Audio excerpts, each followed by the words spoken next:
Amb el final del Nadal arriba també el període de rebaixes a la majoria de comerços dels països catalans.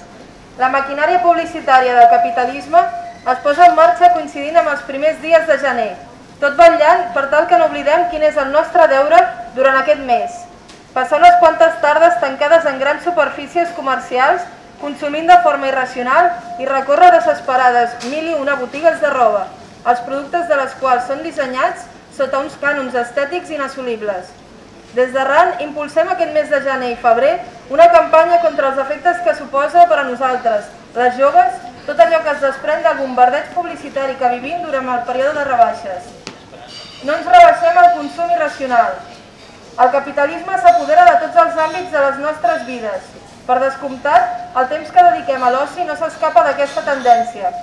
Multitud de joves dels països catalans veuen en el consum de productes una activitat d'esbarjo per ser i conceben el centre comercial, amb cinema i cafeteria inclosos, com l'espai principal on dediquen el seu temps d'oci.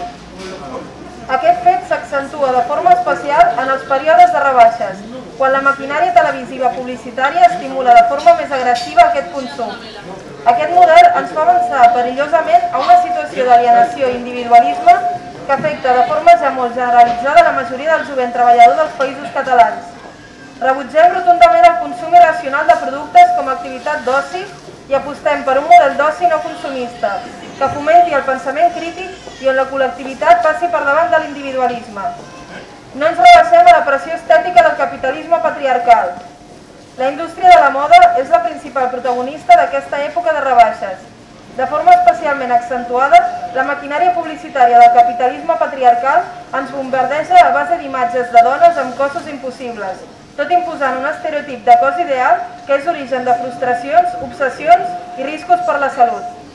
La publicitat serveix al sistema com a eina ideològica de despossessió de les dones i de mercantilització dels nostres cossos.